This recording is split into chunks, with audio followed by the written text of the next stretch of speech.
Gomes Dias, a primeira e a única sondagem até agora conhecida sobre as autárquicas em Lisboa dá uma maioria absoluta muito confortável a Fernando Medina. Isso torna ainda mais o objetivo do Bloco de Esquerda o objetivo principal ser evitar a maioria absoluta de Fernando Medina?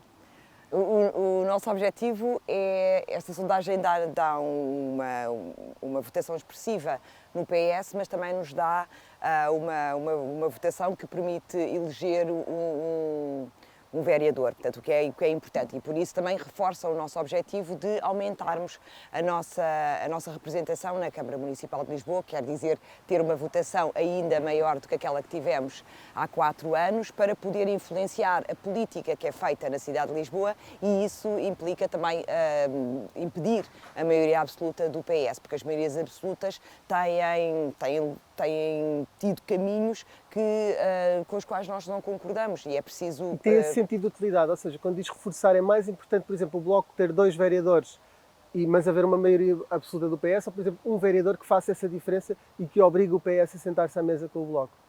Nós precisamos de ter influência para poder implementar o nosso programa. Ou seja, o nosso programa tem dimensões e prioridades que nós achamos fundamentais para a cidade de Lisboa, mas também queremos continuar a transformar a forma como a política é feita na cidade de Lisboa. E para isso nós precisamos de tornar mais forte a nossa presença e tornar mais forte a nossa influência. E as maiorias absolutas geralmente impedem esta articulação, este diálogo e esta capacidade de transformar. Portanto, as maiorias absolutas não respondem adequadamente à crise, e é isso que nós queremos evitar. Depreendo daí que o Bloco de Esquerda está disponível para continuar, como está atualmente no Executivo, com um acordo com o PS, desde que aceite essas condições. É verdade que nós tivemos um acordo com o PS que foi extremamente importante para transformar a forma como a política é feita na cidade de Lisboa. E houve ganhos muito importantes que resultaram desse acordo, nomeadamente os manuais escolares gratuitos, a redução dos preços dos passes, que depois se tornaram políticas nacionais. Portanto, sim, é importante ter esta capacidade de diálogo, mas isso só foi possível porque nós tivemos um programa autónomo com propostas concretas que transformavam a vida das pessoas. E foi esse programa que foi votado, foi esse mandato que nos foi atribuído que permitiu negociar com o PS. Portanto, temos que fazer o mesmo caminho. Temos que primeiro apresentar o nosso programa, ele ser escrutinado e depois sim ver que composição é que a Câmara terá e que diálogo se pode estabelecer. Nós não podemos partir já de uma perspectiva de uma coligação sem saber quais é que são os resultados que nós temos. Mas o eleitor do Bloco de Esquerda, quando votar, sabe que há essa abertura do Bloco para se sentar à mesa com Fernando Medina para integrar o Executivo, se isso for As pessoas, quando votarem no Bloco de Esquerda, sabem que nós queremos aumentar o número de casas a preços acessíveis, casas que as pessoas possam pagar, sabem que nós nos vamos bater para combater a crise que elas estão a viver, recuperar empregos, que queremos que haja transportes públicos gratuitos para as pessoas que vivem em Lisboa, que vamos responder à emergência climática e que vamos ter uma política transversal de combate à discriminação e uma política de inclusão. É isso que as pessoas sabem, e sabem também que nós nunca desistimos de encontrar soluções amplas para os problemas das pessoas. É isso que as pessoas que votam no Bloco de Esquerda sabem. Fica e é isso essa que elas disponibilidade estão a contar. que não fecha essa porta a Fernando Medina, mas há outra que eu julgo que já fechou. Numa entrevista ao público, numa das primeiras que deu, disse: temos que ver as sondagens, porque se o Bloco de Direita estiver muito forte... Eu não disse isso. O que eu disse na foi resposta disse, não é? Não, na resposta eu não disse. O que eu disse, eu respondi isso a uma pergunta direta que foi feita, como fez agora, relativamente a sondagens. O que eu respondi e o que eu respondo agora é que o Bloco de Esquerda tem um projeto político, tem um programa com o qual vai às eleições. Mas eu queria precisamente clarificar isso. Não era justificar sobre a outra entrevista, era clarificar que coligação pré-eleitoral está absolutamente fora de hipótese e, portanto, vai a votos como candidata do Bloco de Esquerda. Como nós fomos nas eleições anteriores. Portanto, e foi isso que nos permitiu encontrar a solução que foi importantíssima para transformar a vida das pessoas. Para clarificar, não há nenhuma circunstância, nem se de repente Carlos Moedas ficasse maioritário nas sondagens, nem essa circunstância faria o Bloco de Esquerda juntar-se numa coligação pré-eleitoral com o PS, porque o objetivo é esse, ir a votos. Isso pode dar essa garantia. O nosso objetivo é que o nosso programa eleitoral seja conhecido, ou seja, vamos divulgá-lo amplamente através da campanha, que as pessoas saibam quais é que são as nossas propostas e que as pessoas reforcem a confiança que depositam em nós. Esse é o nosso objetivo e a partir daí, com esse mandato, nós vamos poder negociar todas as soluções para as vidas das pessoas. E é isso que é importante, que as pessoas tenham esta confiança, sabendo que o Bloco de Esquerda responde às urgências das vidas concretas e que responde com um programa político que leva a votos. Portanto, a resposta é sim, vai a votos, não é? Para poder validar esse programa tem que o submeter a votos e nunca desistir antes, indo numa lista em conjunto com o PS, certo? O que é importante é que o nosso projeto eleitoral seja conhecido e seja avaliado. E, portanto, esse é o nosso objetivo. Falou aí dessas mais-valias do acordo de coligação, primeiro com o Ricardo Robles, depois com o Manuel Grilo na Câmara de Lisboa. Um dos pontos das bandeiras do Bloco tem a ver com a habitação acessível e ficou muito aquém daquilo que Fernando Medina se tinha comprometido, até em acordo com o Bloco de Esquerda. Aí não há uma corresponsabilidade do Bloco de Esquerda de não fazer valer aquilo que foi acordado com o PS também? Não há uma corresponsabilidade por as habitações e pelos fogos que não foram construídos, o que há 1000 e 6000 que foram prometidos? Isso não há aí uma corresponsabilidade também do Bloco de Esquerda? O programa de habitação de renda acessível é um programa importantíssimo, porque vai permitir trazer o maior número de casas a preços acessíveis, portanto, casas que as pessoas possam pagar para as pessoas, ou seja, casas concretas. E esse programa de renda acessível, o Bloco de Esquerda sempre defendeu que devia ser 100% público. E essa foi o argumento que nós apresentámos, essas foram as medidas que nós apresentámos e isso foi o ponto que nós defendemos no Executivo.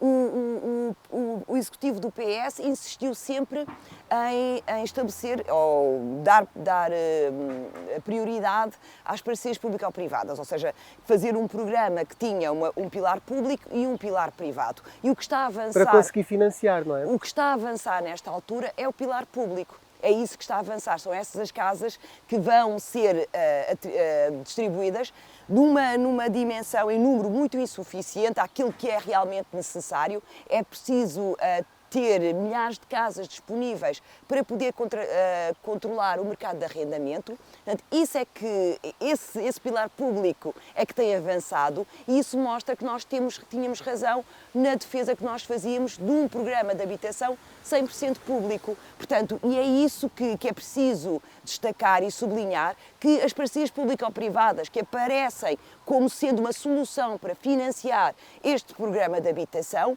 não aconteceu. Ou seja, não há casas... Mas vai conseguir pressionar mais Fernando Medina do que Manuel Grilo pressionou nesse sentido? Nós temos um dado concreto que nos dá força, capacidade de pressão, que é, neste momento, há fogos do pilar público a avançar e os do privado estão parados. E do pilar privado não há nenhuma, não foi colocado nenhum tijolo, não avançou nada. Portanto, mostra que nós tivemos razão e que tínhamos razão desde o início quando defendíamos que tem de ser um pilar, este programa tem que ser financiado a 100% pela Câmara.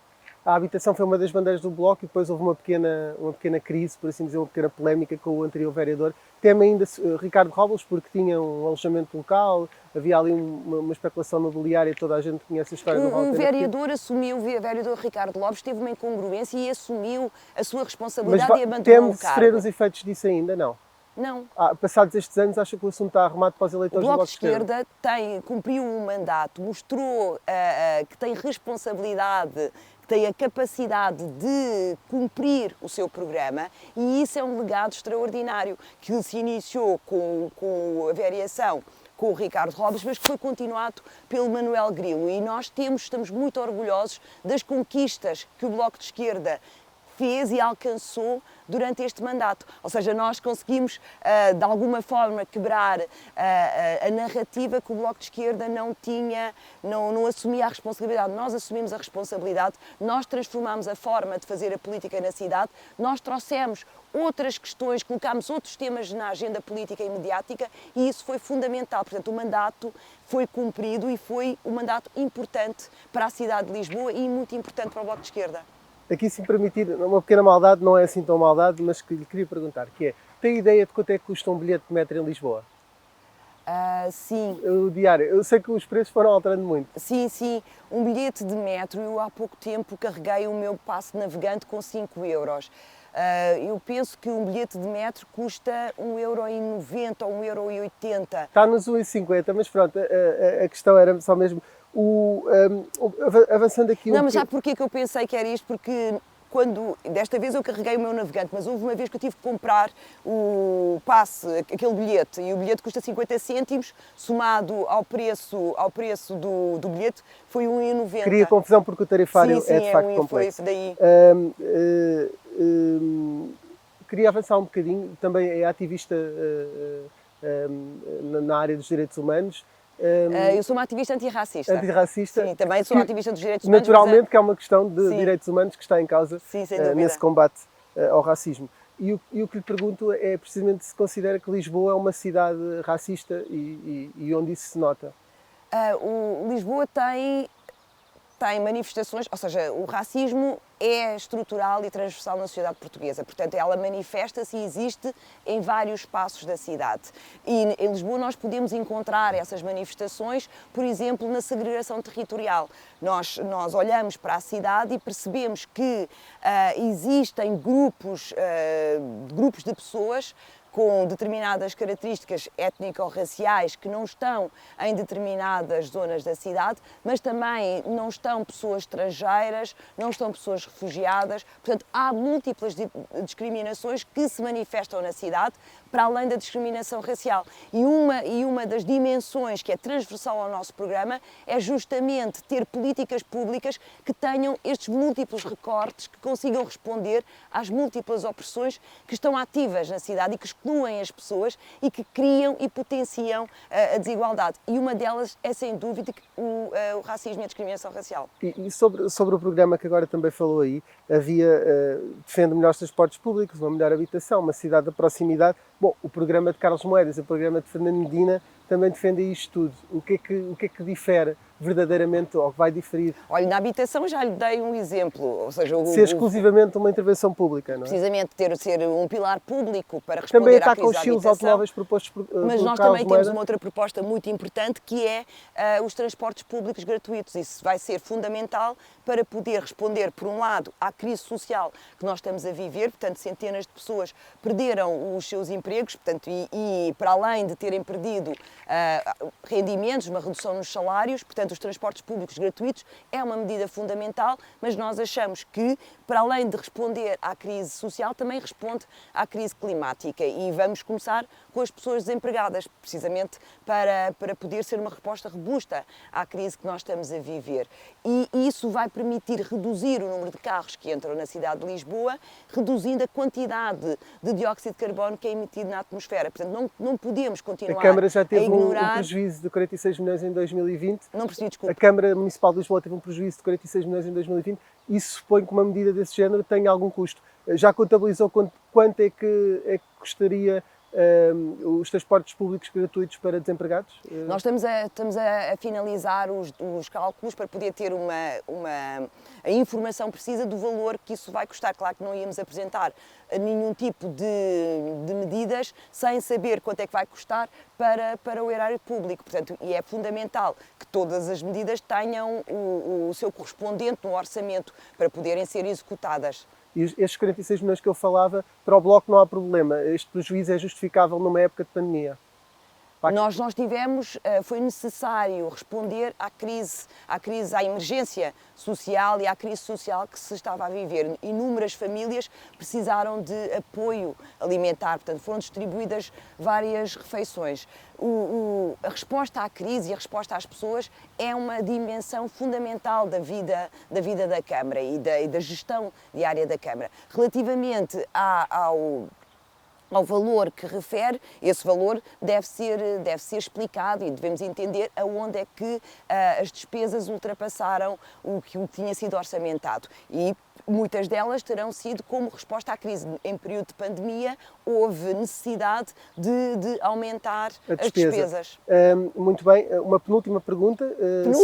Penúltima. Sim, sobre a turistificação desenfreada, criticou até ontem na convenção. Lisboa tem turistas a mais, na sua opinião? O que nós verificámos, e isso foi patente para todas as pessoas, a cidade de Lisboa, quando com a pandemia a zona da Baixa, o centro da cidade, ficou deserto. Há zonas da cidade que ficaram completamente desertas e nós devemos perguntar-nos porquê que isto assim aconteceu. Essas zonas eram zonas que estavam ocupadas maioritariamente por turistas. Portanto, houve um crescimento desproporcional da quantidade de turistas que entravam na cidade. Ou seja, a atividade económica da cidade tornou-se centrada no turismo e isso não pode acontecer. É preciso garantir uma maior resiliência da cidade para quando acontecem situações como esta que nós estamos a viver, crises desta natureza, que possa haver alguma capacidade de sobrevivência. E nós temos exemplos disso. Há bairros na cidade de Lisboa, como Alvalade, Benfica e outros, onde a presença dos turistas não era tão central, tão massiva, não era maioritária como acontecia na Baixa, que continuaram a ter alguma atividade, mesmo no período da pandemia, quando houve a necessidade de confinamento para poder aumentar as medidas de prevenção. Portanto, isso dá-nos um caminho. Nós percebemos que centrar toda a atividade económica, a atividade económica da cidade sobre o turismo não é uma boa opção. Cidade capital. Mas deixe-me só responder. Sempre existiram turistas em Lisboa. E este problema do aumento desproporcional do número de turistas em determinadas zonas é que tem que ser respondido. Portanto, precisamos de uma cidade mais resiliente, precisamos de uma cidade que seja capaz de enfrentar crises desta natureza ou outras sem que haja o número de despedimentos que aconteceram, o número de negócios que fecharam na Baixa. Há imensos restaurantes que fecharam, pequenos negócios que não vão voltar a abrir. Não vão voltar a abrir. Portanto, é preciso pensar sobre isto. Uma última questão, que é até onde é que o Bloco de Esquerda quer ir nestas autárquicas? Agora, numa perspectiva mais nacional, qual é o grande objetivo do Bloco de Esquerda? Isso também tem responsabilidade nisso, já que o resultado de Lisboa tem sempre quase uma leitura nacional. Nós queremos reforçar as nossas votações, ou seja, a nossa representação autárquica no país. Também queremos enraizar a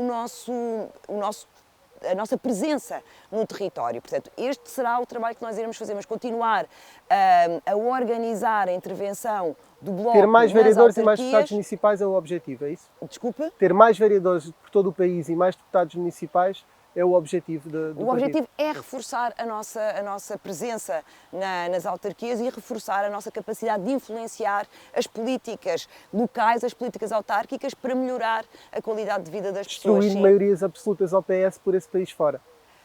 Para poder influenciar essa governação do PS. Nós queremos justamente poder influenciar, poder implementar o nosso programa político. É um programa de transformação social, um programa que coloca as pessoas no centro da política e não os negócios no centro da política. É um programa de justiça social e de enfrentamento à crise. É isso que nós queremos fazer. Muito obrigado. Muito obrigada.